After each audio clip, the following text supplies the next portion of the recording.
सद्गुरुदेव भगवान की जय।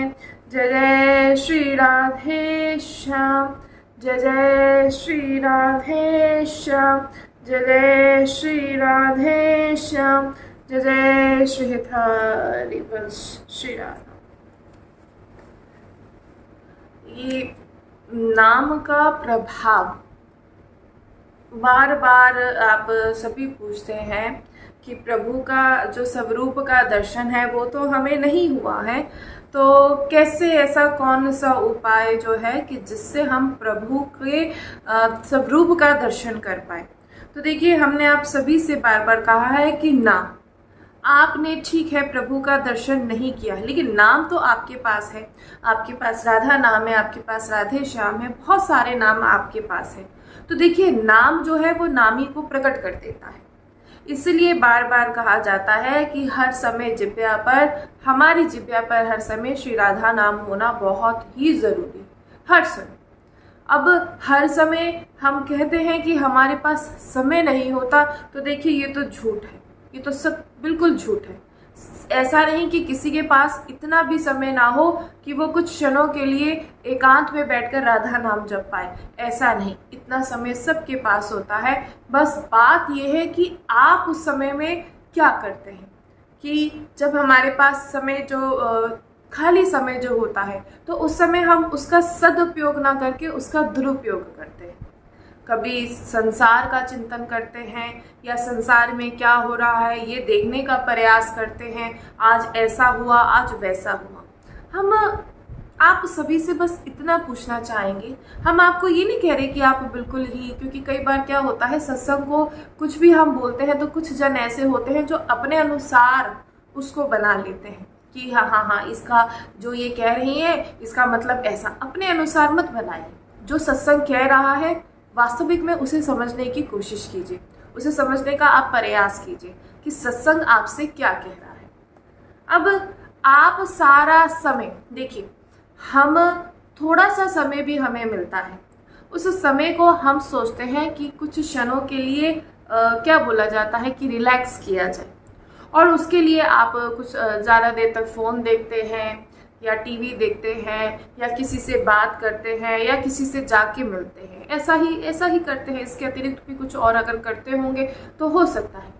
तो देखिए, क्या उसमें आपको हम बार बार, अगर आप रिलैक्स भी होना चाहते हैं कि हाँ भाई बहुत ज़्यादा चिंता है, तो चिंता कैसे हो। देखिए, चिंता भी उसे सताती है जो चिंता को अपनाना चाहता है। बहुत बड़ी बात है। कुछ देखे होंगे आपने, जन बड़े ही, बहुत ही कम वैसे होते हैं आज के समय में, बड़े ही मनमोजी रहते हैं, बहुत ही आनंदित, किसी बात की परवाह नहीं। ऐसे तो बहुत कम देखने के लिए मिलते हैं कि हम कहते हैं कि लोग हमें दबाते हैं। देखिए जरा सोचिए, देखिए दबाया भी उसे जाता है जो दबने के लिए तैयार हो, और बेवकूफ़ भी उसे बनाया जाता है जो बेवकूफ़ हो। अब कोई समझदार व्यक्ति को बेवकूफ़ बनाया जा सकता है? नहीं बनाया जा सकता।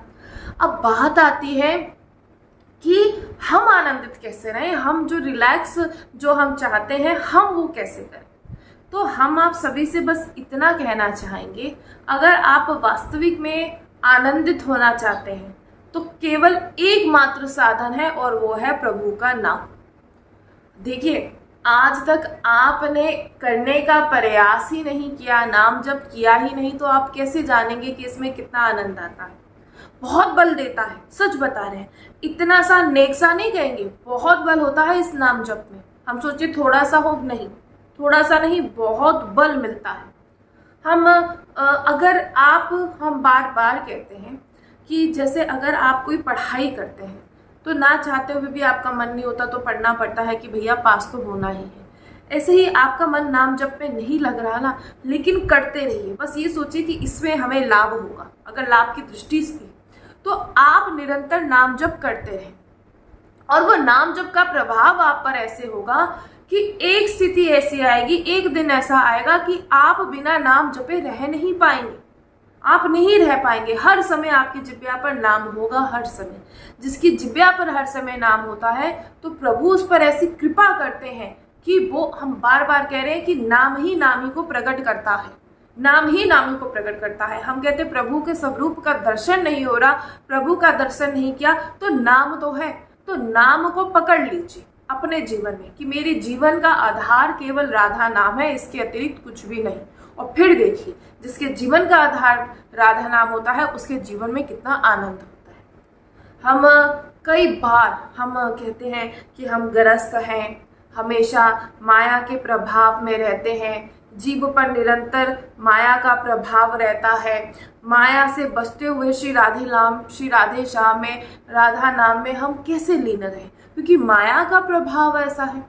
और जीव पर हमारा निरंतर कितने हमेशा माया का प्रभाव रहता है। ऐसा नहीं कि नहीं होता कि थोड़ी देर के लिए और फिर खत्म हो जाए, नहीं, हमेशा माया का प्रभाव रहता है। तो इस माया से बचने के लिए हम क्या करें? तो देखिए, जीवत में माया रहती है। माया का प्रभाव कहाँ होता है? जीवत में। और जीवत किसे कहते हैं? शरीर भाव में। जो ये हमारे शरीर का भाव है कि मेरा शरीर है। शरीर भाव को स्वीकार करने के कारण जो निराकार चिदानंदमय निर्शेप अविनाशी को हमने जीव संज्ञा दे दी है, यद्यपि वो आत्मा है, जीव नहीं है, वो आत्म स्वरूप है, वो चिदानंदमय, वो भगवत स्वरूप है, उसी को आत्मा कहते हैं और उसी को परमात्मा कहते हैं।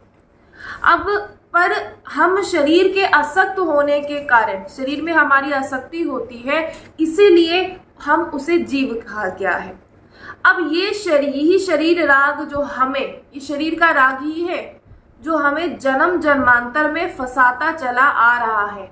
अब हमें कैसे बचना है? हमें ऐसे बचना है कि इसे हम प्रभु की ओर मोड़ दें। अभी तो ये हम अपने शरीर की, मेरा शरीर मेरा, हम इसमें फंसते आए हैं और ये हमेशा फंसते आया है। बल्कि जो ये आत्मा है ये परमात्मा ही है, लेकिन शरीर में आसक्त होने के कारण हमारी आसक्ति शरीर में है, इसीलिए ये शरीर का जो राग है और ये राग ही हमें जन्म जन्मांतर में यहाँ आकर फंसाता है। ये राग है, अगर यही हम इसे प्रभु की ओर मोड़ दें तो बिल्कुल भगवत प्राप्ति हो जाएगी, चाहे हम गृहस्थ में हैं चाहे हम विरक्त हैं। और बार बार कह रहे हैं भगवत प्राप्ति के लिए कि गृहस्थ का या विरक्ति का, इसमें कोई भी बात नहीं है, कुछ भी इसमें मतलब नहीं कि आप गृहस्थ हैं चाहे आप विरक्त हैं, इससे कोई भी मतलब नहीं है। आप बस अपने इस जीव को, कहते अपनी इस आत्मा को परमात्मा की ओर मोड़ दीजिए, प्रभु की ओर मोड़ दीजिए। और जब आसक्ति जब प्रभु में हो, आप खुद सोचिए, जब तक आसक्ति शरीर में होती है तो अंतिम समय तक हमें शरीर का ही चिंतन होता है कि ये मेरे अपने हैं, ये संसार है, ये मेरा अपना है, क्योंकि शरीर में है, इसलिए हमें हमेशा इनसे रहती है। अगर कहते अगर हम इसको मोड़ दें, कहाँ मोड़ दें? प्रभु की ओर मोड़ दें बस, तो फिर देखिए भगवत प्राप्ति में जो आसक्ति ही सबसे बड़ा चक्कर है। और अगर आसक्ति हो जाए हमारे प्रभु से, तो कहते हैं, देखिए बार बार हम, कई बार आप सभी के प्रश्न होते हैं और कई बार हमारे मन में भी जब जैसे शुरू में भजन जैसे आए इस मार्ग पर, तो बड़ा ही ना घबराहट होती थी कि हम जैसे अधम, हम इतने अधम हैं हम, और हमें भगवत प्राप्ति होगी, हम वृंदावन वास तो मिल गया, मतलब बहुत सारे प्रश्न होते थे, बहुत सारे, मन घबराता था। तो अगर देखिए भगवत प्राप्ति किसे नहीं हुई? एक वैश्या को भी भगवत प्राप्ति हुई। वर्तमान में कितने चरित्र है देखिए आप, एक वैश्या को भी भगवत प्राप्ति हुई। अब ये जो कुंभन दास जी थे, बड़े बड़े जो संत हुए, कृष्ण दास जी, एक बार ठाकुर सेवा के उद्देश्य से ये आगरा गए। तो आगरा जब गए तो श्रीनाथ जी की सेवा से के कारण ये आगरा गए थे। तो इन्होंने क्या देखा कि बहुत भारी भीड़ लगी है। तो देखने गए कि क्या हो रहा है, कि भैया इतनी ज़्यादा भीड़ लगी हुई है, वहाँ क्या हो रहा है। तो देखा एक नवयुवती वैश्या नाच रही थी, और अब उसके मन में आया कि ये वैश्या जितने हाव भाव से इन संसारिक लोगों को रिझा रही है, अगर ये ठाकुर के सामने नाचे तो इसका कल्याण हो जाए। देखिए ये संत बड़ी कृपा करते हैं, संत कभी नहीं देखते। हमने आपसे कहा था ना कि योगी जो है, जो संत है, आप संतों के पास जाइए और रो दीजिए बस। जब हम रो देते हैं तो वो इतने दयालु, इतने कृपालु होते हैं, उन्हें दया आ जाती है, क्योंकि संतों के भीतर दया ही तो होती है।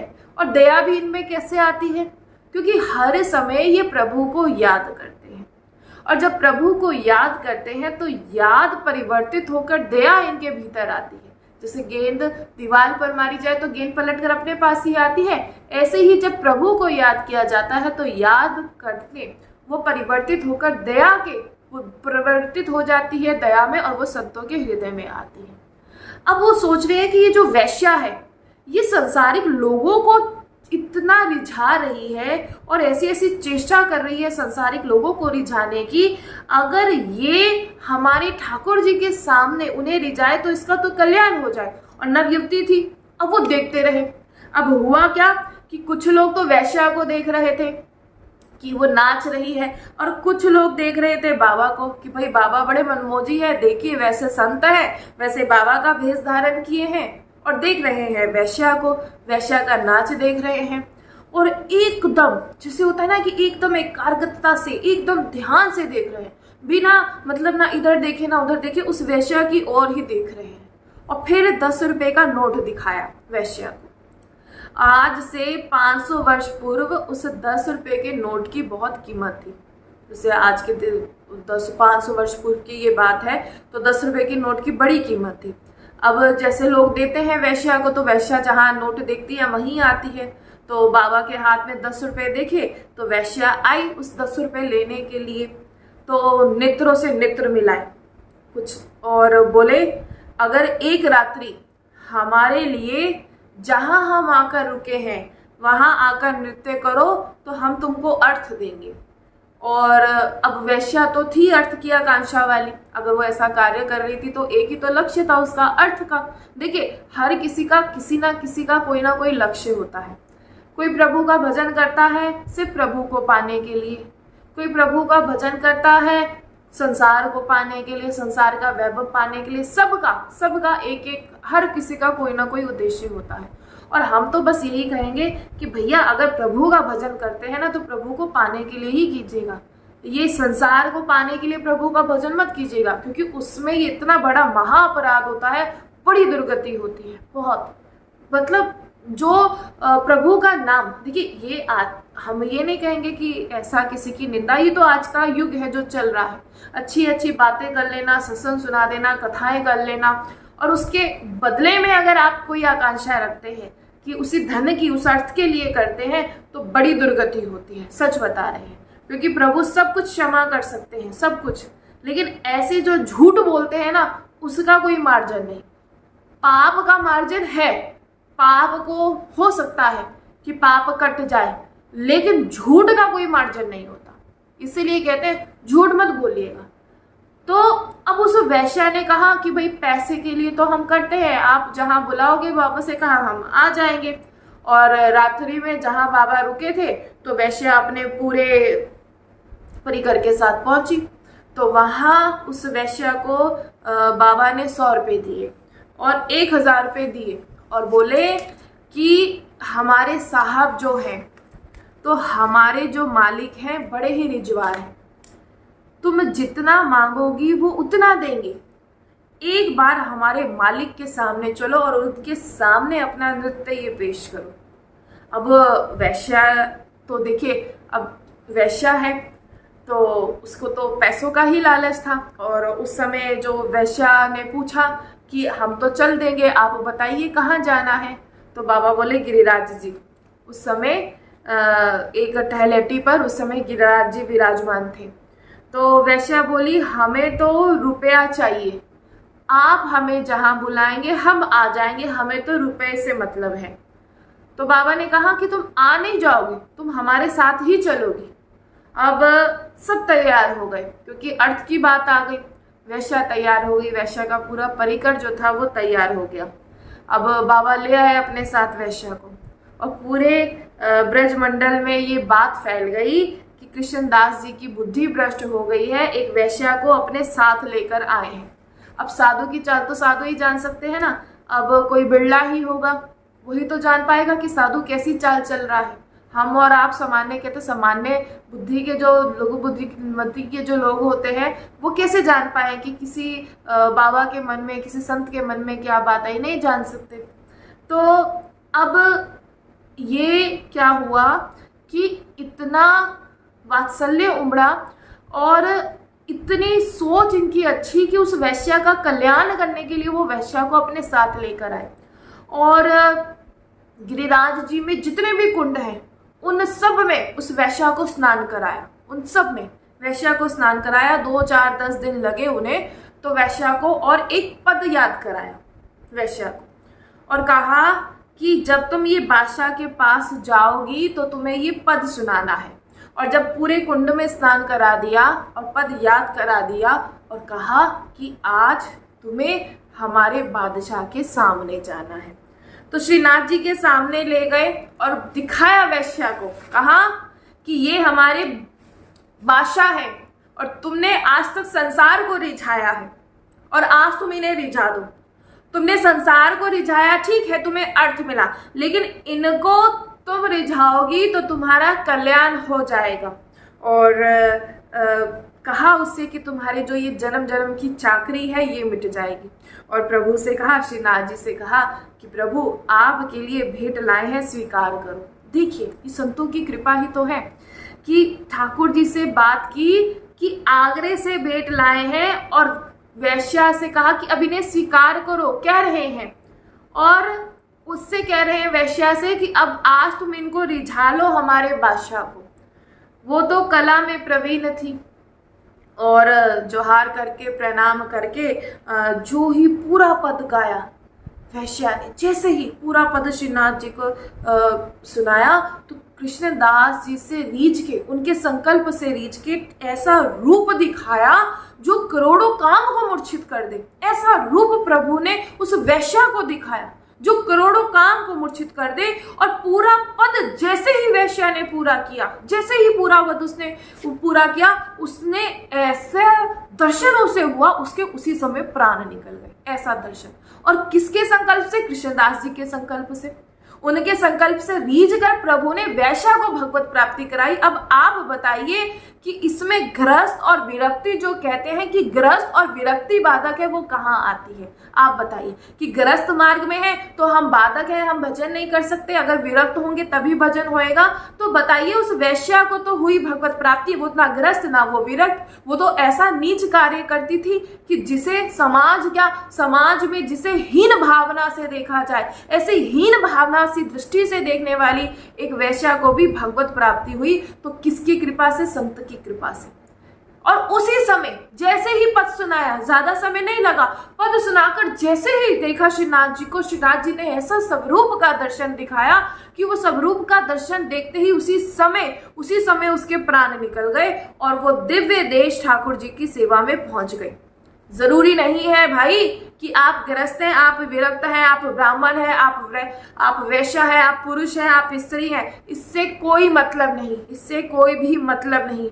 बस आप अपना प्यार दीजिए ठाकुर जी को, प्रभु को। सबसे खास बात यह है कि आप उनसे कितना प्रेम करते हैं। देखिए यहाँ बात प्रेम की आई है। अगर रिझा सकते हैं तो अपने प्रेम से, प्रेम के बिना आप उन्हें नहीं रिझा सकते। कोई दूसरा साधन नहीं कि आप इन्हें रिझा पाए।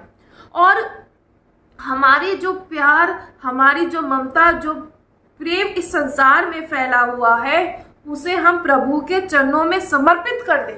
ये प्रेम जो संसार में फैला है, और कहीं भी, कहते कहीं भी हो, कहीं भी, किसी जाति का क्यों ना हो, नीच जाति का, किसी भी जाति को क्यों ना हो, किसी भी कुल का क्यों ना हो, सब भगवान के बच्चे हैं। बस इस बात का ध्यान रखिएगा। ये तो जाति पात की ये सब, देखिए ये तो हम लोगों की विचारधारा है। प्रभु ने तो कभी भी नहीं सोचा।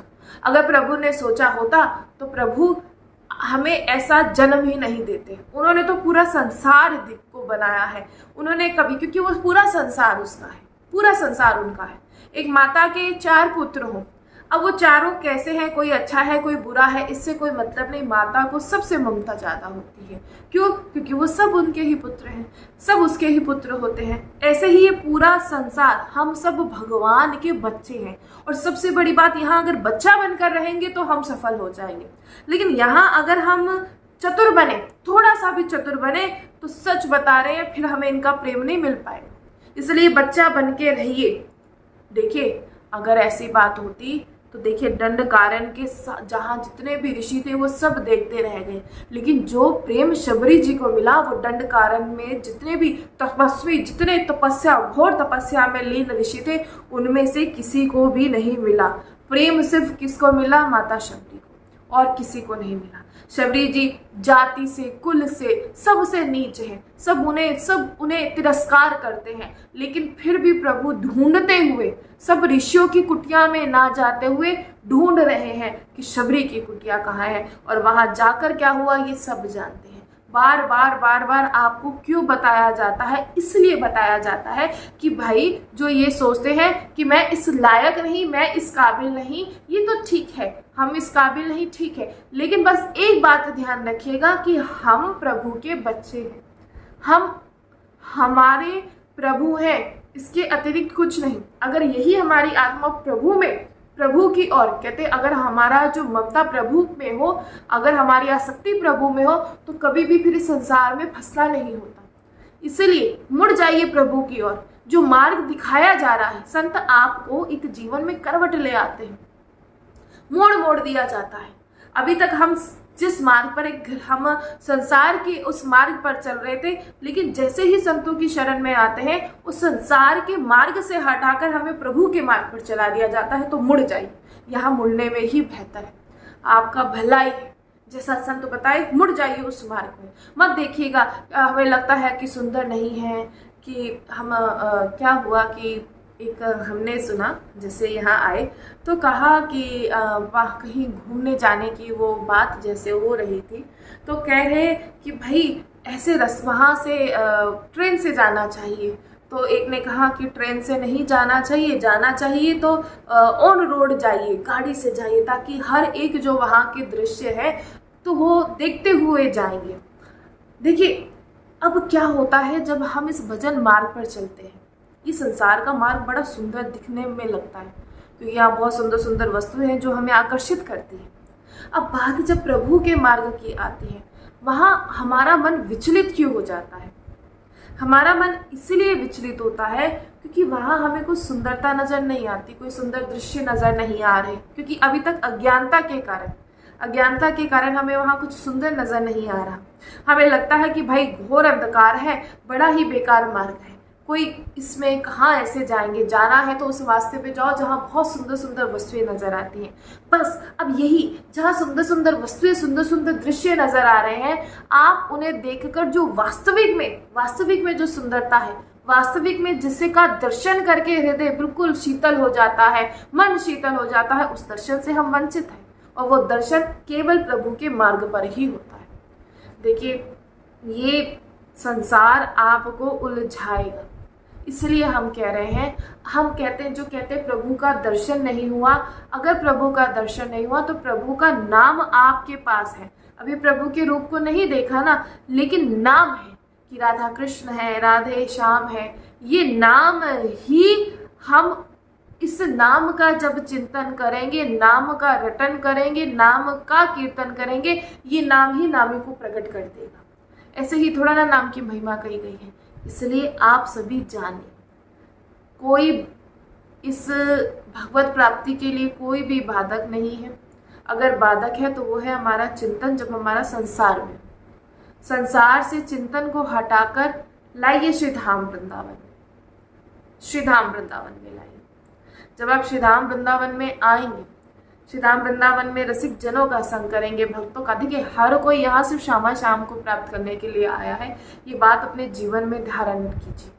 यहाँ श्रीधाम वृंदावन में हर एक, हमें तो कभी नजर नहीं आता कि कोई ऐसा है कोई वैसा है। क्यों? क्योंकि हम बार बार कह रहे हैं कि जब भी किसी में दोष दृष्टि हम करते हैं तो वो कहीं ना कहीं वो दोष हमारे भीतर होता है। यहाँ सब श्यामा श्याम को पाने के लिए आए हैं। देखिए अगर उन्हें पाना, अगर देखिए हम तो बार बार कहेंगे कि संसार को अगर पाना होता तो जहाँ है वो वहाँ रहकर पा सकते थे ना। लेकिन श्री लाडली जो कि चलिए ठीक है, वो कैसा भी, हम कहते कैसा भी है, लेकिन श्री जी की तो कृपा है कि वो धाम में है, क्योंकि यहाँ तो कृपा से ही आया जाता है। आप देखिए जरा, एक है जो यहाँ श्री धाम वृंदावन में वास कर रहा है, एक है जो अखंड वास करता है, एक है जो 15 दिन के लिए आता है, एक जो है हफ्ते के लिए आता है, और एक जो है एक दिन के लिए आता है, और कुछ ऐसे हैं जो महीने में एक आते हैं, और कुछ ऐसे हैं जो 6 महीने में आते हैं। अब देखिए आप जरा, है तो सभी जी सभी, लेकिन जिस पर कृपा है वही श्री धाम वृंदावन आ पाता है। इसलिए जानिए, इस माया का जो बंधन है ना, सब कुछ तोड़ना आसान है, सब कुछ छोड़ना आसान है, लेकिन सबसे मुश्किल है प्रभु की माया का बंधन को छूटना, ये सबसे मुश्किल है। इसलिए श्री रामचरितमानस में गोस्वामी जी महाराज की एक युक्ति जो है वो कहते हैं, भक्ति स्वतंत्र सकल गुण खानी, बिन सत्संग न पावे प्राणी। थोड़ा सा विचार कीजिए तो ऐसा लगता है कि जीव बंधा है। जीव कहाँ बंधा है? जीव बंधा है माया में, है ना। देखिए, माया में बंधा है इसलिए जीव पराधीन है, और भगवान भी बंधे हैं।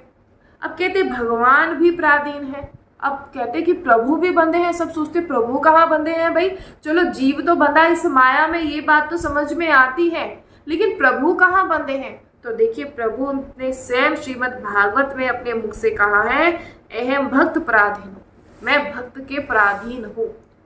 अब जीव बंधा है माया के बंधन में, और प्रभु बंधे हैं भक्त के बंधन में, भक्त के प्रेम के बंधन में। अब यहाँ कहते हैं स्वतंत्र कौन है?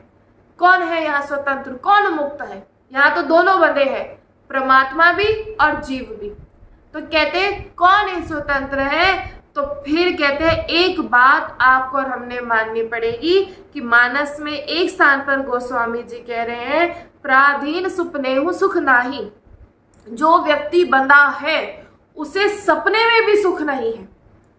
एक व्यक्ति को जेल हो जाए, वो जेल में बंद है, आप चाहे उसे सोने के बिस्तर दे दीजिए, चाहे सोने के पात्र दे दीजिए, चाहे पूरा उसका कमरा सोने से क्यों तैयार ना कर दे, चाहे पूरी सुख सुविधा उसे क्यों ना दे दे, लेकिन वो आपसे क्या कहेगा कि भाई ये देने से अच्छा है मुझे यहाँ से मुक्त कर दो। वो आपसे यही कहेगा। जो बंधा है, जो कैदी है, वो उस जेल में पड़े, चाहे कितनी भी सुंदर से सुंदर आप उसे वस्तु दे दीजिए, उसे उसमें श्रेष्ठ से श्रेष्ठ भी उसे कोई प्रिय नहीं लगता, क्योंकि वो बंधा है, उसे सुख है ही नहीं।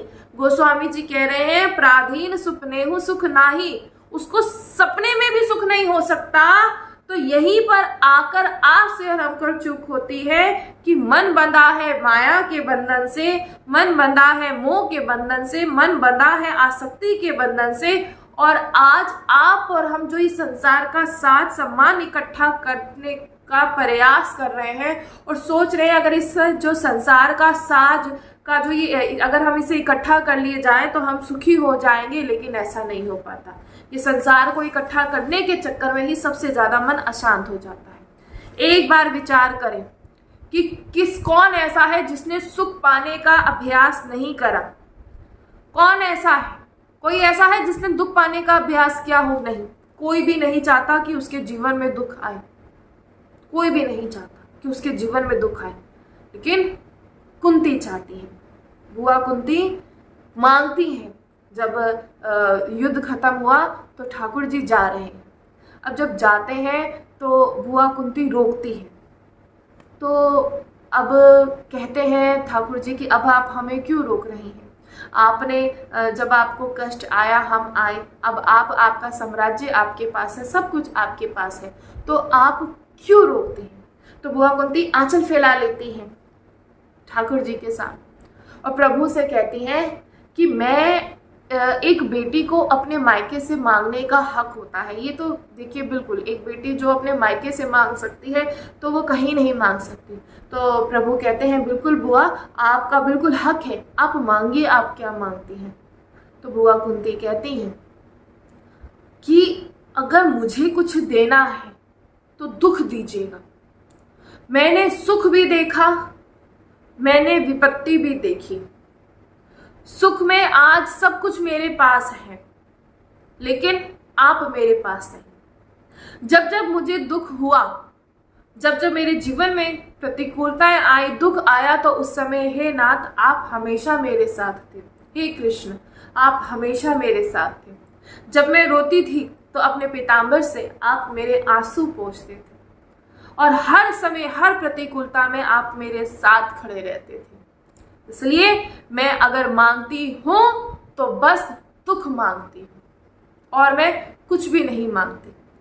ठाकुर जी कह रहे हैं, हाय हाय बुआ, ये क्या मांगती हो? लोग संपत्ति मांगते हैं, लोग सुख मांगते हैं, पुत्र मांगते हैं, वैभव मांगते हैं, और आप क्या मांग रही हो? आप ये दुख मांग रही हो। तो बुआ कुंती ने कहा कि उस दुख में मेरा प्रभु, मेरे कृष्ण मेरे साथ होता है, तो इसीलिए मैं हर जन्म में आपसे दुख मांगती हूँ। अब देखिए, आप हमारा और आपका अब प्रयास क्या होता है कि हे प्रभु, कभी जीवन में दुख ना आए, और जरा सा दुख आते ही कैसे विकल हो उठता है मन। प्रभु का तो चिंतन उस समय दोष होता है, दोष दृष्टि आ जाती है। प्रभु से कहते हैं कि हे नाथ, आपने ऐसा क्यों किया? पर ये नहीं जानते कि प्रभु जो भी करते हैं उसमें हमारा हित होता है, ना कि अहित होता है भैया। इसलिए हम तो आप सभी से कहेंगे कि जीवन में कुछ मांगना हो, ये तो बड़ी मुश्किल है कि हम आपसे कहें कि दुख मांगे। आप कहेंगे भाई हमारे बस की नहीं है कि दुख मांगना, हम नहीं मांग सकते दुख, हमें तो सुख चाहिए। साफ सीधी बात है, ये बेकार की बातें हमसे करने की जरूरत नहीं है। ये जो बड़ी बड़ी बातें हैं ये करने में तो बड़ा आसान लगता है, लेकिन ये करने में, इसको जब करने जाओ सुनने में बड़ा आसान है, लेकिन जब करने जाओ तब पता लगता है। इसलिए हमसे मत कहिएगा। तो हम तो बस आप सभी से इतना कहना चाहेंगे, अगर आपको घबराहट होती है ना दुख से, कि हमारे जीवन में कोई प्रतिकूलता ना आए, अगर आपको घबराहट होती है तो फिर ना प्रभु का नाम पकड़ लीजिए। बस जीवन में सिर्फ प्रभु का नाम, इसके अतिरिक्त कुछ मत पकड़िएगा। अब हम कह रहे हैं कि देखिए, प्रभु भी बंधे हैं भक्त के प्रेम के बंधन में, जीव बंधा है माया के बंधन में। तो कहते हैं यहाँ स्वतंत्र कौन है? यहाँ स्वतंत्र है महात्मा, संत। अगर जब आपके जीवन में संत आ जाए तो समझ जाइएगा कि अब प्रभु की कृपा आप पर हुई है, और अब आप यहाँ से छूटने वाले, इस संसार से छूटने वाले। तो ये भजन हमें एक बल देता है इस माया से विजय प्राप्त करने का। जो प्रभु के आश्रित हो जाए, जिसके जीवन में प्रभु का नाम आ जाए, जिसके जीवन का आधार प्रभु का नाम हो जाए, तो उसे एक बल मिलता है, और वो बल होता है नाम का ही। क्योंकि जिसकी जिब्या पर नाम होता है, और नाम में ही इतना सामर्थ्य होता है कि जो नामी को प्रकट कर देता है, और ऐसा वैसा प्रकट नहीं करता। अगर सच बता रहे हैं, प्रेम जो कहते हैं ना, हम बड़े वफादार, हम बड़ा प्रेम करते हैं, तो यही प्रेम प्रभु से कीजिए।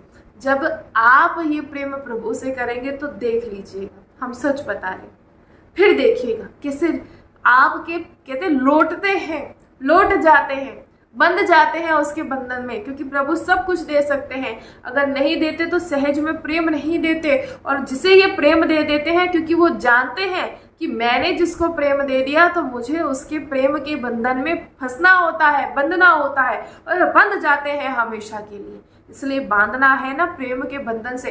इस संसार में हम कितने भी बंधन बांध लें, ऐसी गांठ होती है कि वो खींचती चली जाती है और टूट जाती है। और प्रभु के प्रेम के बंधन की ऐसी गांठ होती है जो ऐसी बंध जाती है जो कभी नहीं खुलती, और हमें जन्म जन्मांतर से मुक्त कर देते हैं, जन्म जन्मांतर से। ये संसार में भोग भोगना अभी लग रहा है कि बड़े सुख की बात है, बड़े आनंद की बात है, लेकिन वास्तविक में इसमें सुख है ही नहीं, बिल्कुल सुख नहीं। इसलिए जानिए, ये माया, ये क्रोध, ये अंधकार, ये राग द्वेष, इन सब से जीव सुखी नहीं है। जीव बहुत घबराता है, जीव बहुत ज्यादा दुखी है। अगर सुखी है तो बस केवल एक प्रभु के प्रेम में, सिर्फ एक प्रभु के प्रेम में। इसलिए हम आप सभी से बस इतना कहना चाहेंगे कि नाम की महिमा, नाम अपने जीवन में ले आइए, और ये नाम ही आपको माया के बंधन से छुड़वाएगा। ये नाम ही नामी को प्रकट कर देगा। और प्रभु से प्रेम जो करते हैं, देखिए प्रतिकूलताएं आएंगी, ऐसे थोड़ा ना प्रेम बन जाएगा। आप कहते हैं कि भजन मार्ग बड़ा कठिन है। देखिए, जिसे पाने जा रहे हैं, जिनके लिए भजन किया जा रहा है, वो तो उनको पाना क्या आसान है? मुश्किल नहीं होगा, बिल्कुल मुश्किल होगा। लेकिन हो सकता है जब आपको जहां 100 थप्पड़ पड़ने होंगे तो 4 अवश्य पड़ेंगे, लेकिन आपका प्रारब्ध यही निपटवा देंगे, आपके लिए आगे के लिए कुछ नहीं छोड़ेंगे, और उस प्रारब्ध में वो हमेशा आपके साथ रहेंगे। जिसका कोई नहीं होता उसके प्रभु होते हैं। और हम तो कहते हैं अच्छी बात होती है जिसका कोई नहीं होता, हम तो कहते हैं ये बहुत अच्छी बात होती है जिसका कोई नहीं होता। लोग रोते हैं कि हमारा कोई नहीं है, लोग रोकते हैं कि मैंने जहां जहां मन लगाया वहां वहां मुझे दुख मिला। हम तो कहते हैं भैया बहुत अच्छी बात है, आपको दिख तो रहा है, नहीं तो कुछ लोग उसी माया के जाल में फंसे हैं, सोचते हैं ये मेरा अपना है, ये मेरा अपना है, लेकिन वास्तविक में तो कोई है ही नहीं अपना। और जिसे पता लग जाए वो कहे अपार ओत, कहता बड़ा कष्ट हो रहा है भाई, आज मैं जिसे अपना मानता था वो ही मेरा नहीं। हम तो कहते कृपा है प्रभु की आप पर कि जो प्रभु ने आपको दिखा दिया। हो सकता है इस जन्म में नहीं, न जाने कितने जन्म आप उसी की आसक्ति के कारण इस संसार में फंसते, लेकिन प्रभु की ऐसी कृपा हुई कि प्रभु ने तुरंत आपको दिखा दिया कि भैया देखो कोई तुम्हारा अपना नहीं, ये सिर्फ एक नाटक है। कोई किसी का पुत्र है, कोई किसी की पत्नी है, कोई किसी का बेटा है, ये सब नाटक चल रहा है, सब नाटक। ये कुछ समय बाद सब खत्म हो जाएगा, चलता जा रहा है। आप वास्तविक में अपने रूप को, स्वरूप को पहचानिए। हम कौन हैं? हम उनके अंश हैं, हम प्रभु के अंश हैं, प्रभु हमारे हैं और कोई भी नहीं। इसलिए बार बार कह रहे हैं जानिए, पहचानिए। जिस दिन जान जाएंगे इतनी सी भी आसक्ति नहीं रहेगी किसी के लिए, और यही सबसे बड़ी बात है, यही सबसे बड़ी बात है, इतनी सी भी आसक्ति किसी में ना रहना। बड़ा आनंदित होते हैं हम, सच बता रहे हैं, करके देख लीजिएगा। बड़ा मुश्किल होगा क्योंकि आप लोगों को वो झूठी दुनिया अच्छी लगती है कि जिसमें आपका सम्मान किया जाए, कोई आपको बहन कह रहा है, कोई आपको माँ कह रहा है, कोई आपको ये आपको झूठा संसार अच्छा भी लग रहा है। हम जैसे ही बात आती है भजन की, अरे कैसे छोड़े, आसक्ति देखिए कहाँ है, आसक्ति देखिए कितनी आसक्ति है इनसे। और जो हम बार बार कह रहे हैं जिस दिन सब छूट जाएगा बड़ा आनंदित हो जाता है, उसे किसी का कोई चिंतन ही नहीं होता, सिर्फ प्रभु का चिंतन, हर समय प्रभु का चिंतन। करके देख लीजिएगा, सच बता रहे हैं। हम जितना उलझते हैं ना, जितना फंसते हैं सब पे, हम जितना सबको जहां जहां अपना मानते हैं, जहां जहां अपना मानते हैं वहीं दुख पाते हैं। इसलिए हम कहेंगे कोई हमारा नहीं, कोई भी हमारा नहीं, हमारे सिर्फ प्रभु हैं हमारे। देखिए कई बार आप पूछते हैं कि दीदी मतलब सुखी होने का क्या राज है, ये इतना आनंद होने का, आनंदित होने का। भाई हमारा तो ये कि हमारा कोई नहीं, हमारे तो सिर्फ हमारे प्रभु हैं बस। हमें किसी से कोई वो नहीं कि किसी से कोई हम भैया बार बार कहेंगे हम कहीं नहीं उलझना चाहते। हमारे तो बस हमारी श्री लाडली जो है, इसके अतिरिक्त कुछ नहीं। बड़े देखा है बहुत सरल, जितना सरल बन के हम रहेंगे उतना ही प्रेम मिलता है। हम नहीं उलझना चाहते उसमें, हम नहीं उलझना चाहते, ना हम उलझना चाहते, ना हम उलझेंगे। हमें बस वही सरल भाव, मतलब जितना सरल बन के रहेंगे, जितना बच्चा बन के यहाँ आ जाएगा ना, उतना ही प्रेम किया जाता है। जिस दिन बुद्धिमानी दिखाए ना, उस दिन बड़ी मार खानी पड़ती है, बहुत मार खानी पड़ती है। इसलिए सबसे अच्छी बात है चुपचाप बैठ जाइए बच्चा बन के, अबोध बालक की तरह, फिर देखिए कैसा प्रेम ये करते हैं। हमें कुछ करने का प्रयास नहीं करना पड़ता। हम बार बार कह रहे हैं, ये झूठ नहीं, बिल्कुल सत्य है। हमें कुछ करने का प्रयास नहीं, अपने आप संभालते चले जाते हैं। हम तो चलना भी नहीं आता, हम तो अभी भी कहते हैं हमें तो भैया चलना भी नहीं आता, हमें कुछ नहीं आता, और ना हम चाहते हैं कि हम कभी चलना सीखें। ऐसे ही गिरते फिरते रहेंगे तभी तो आके संभालते हैं। एक माँ को देखा है, एक बच्चा जब चलना शुरू करता है तो उसकी माँ ऐसे हाथ रखती है। अगर बच्चा यहाँ से गिरे तो उसकी माँ उसे यहाँ संभाल लेती है, अगर यहाँ गिरे तो माँ ऐसे संभाल लेती है, उस बच्चे को गिरने नहीं देती। तो हम तो यही कहेंगे हमें अभी चलना नहीं आता, क्यों? और ना हम चलना सीखना चाहते हैं कि हम सीखे कैसे चलना चाहता है, क्यों? क्योंकि अभी हम ऐसे ही चल रहे हैं तो हमारे प्रभु हमें आकर ऐसे संभालते हैं। यहाँ गिर जाते हैं तो यहाँ संभालते हैं, इधर गिर जाए तो यहाँ संभालते हैं। ऐसे ही बस इस बात को अपने जीवन में लाए। किसी से कोई मतलब नहीं, बार बार कह रहे हैं कोई किसी का नहीं, कोई किसी के लिए कुछ नहीं करता, कोई किसी का। आप देखिए, हमने देखा है, ये हम झूठ नहीं, हम कह रहे हो तो आप देख लीजिए। यहाँ आकर आपसे दीदी दीदी दीदी दीदी, और बाहर जाके वही निंदा, तो ऐसा होगा। इसलिए अगर इन सबसे मिलना चाहते हैं तो हम बार बार कह रहे हैं किसी को मत बनाइए अपना, कोई आपका अपना नहीं, सिर्फ आपके श्री लाडली जो, इसके अतिरिक्त कुछ नहीं। ये हम झूठ नहीं कह रहे, हम सच कह रहे हैं, ऐसा सच में होता है। सिर्फ आपकी लाडली जो होनी चाहिए, कुछ भी नहीं। आपसे अगर कोई, बार बार हम आपसे कहेंगे कि कोई अगर आपका है, आपकी लाडली जो है, और आपका कोई नहीं, ऐसा भाव जिस दिन जिसके भीतर आ जाएगा उसी दिन कहते भगवत प्राप्ति। देखिए आज बताया ना कि एक वैश्या को भी भगवत प्राप्ति हुई, एक वैश्या को भी। तो इसीलिए आप जानिए और इस बात को समझिए, जितना हो सके सिर्फ जीवन में अपना जो जीवन का आधार वो बस केवल राधा नाम और मेरा कोई अपना नहीं। आप देखिए जितना फंसेंगे ना उतना आपको फंसाया जाएगा। मत उलझिए, किसी में भी मत उलझिए, सिर्फ मेरे प्रभु, इसके अतिरिक्त कुछ नहीं, कोई भी नहीं। बस ये बात जब आप जानेंगे, पहचान जाएंगे, उसी दिन प्रभु के प्रेम को भी आप समझ जाएंगे। इसलिए जाने। और हम बार बार कह रहे हैं मत कि ये आप यहाँ चाहे भजन मार्ग पर भी चल रहे हो तब भी ये नहीं कि तब भी किसी से कोई संबंध नहीं होना चाहिए, कोई अपना नहीं, क्योंकि फिर वो आसक्ति यहाँ हो जाएंगे। सिर्फ मेरे प्रभु है और इसके अतिरिक्त कोई भी नहीं। बहुत जलन होती है जब कोई संसारी व्यक्ति आकर टकराता है, क्योंकि उसे समझाना, क्योंकि अनाधिकारी को कैसे समझाया जाता है, अनाधिकारी को नहीं समझाया जा सकता ना। इसलिए जानिए, सिर्फ प्रभु का नाम जप कीजिए जितना हो सके, सिर्फ मेरे प्रभु, इसके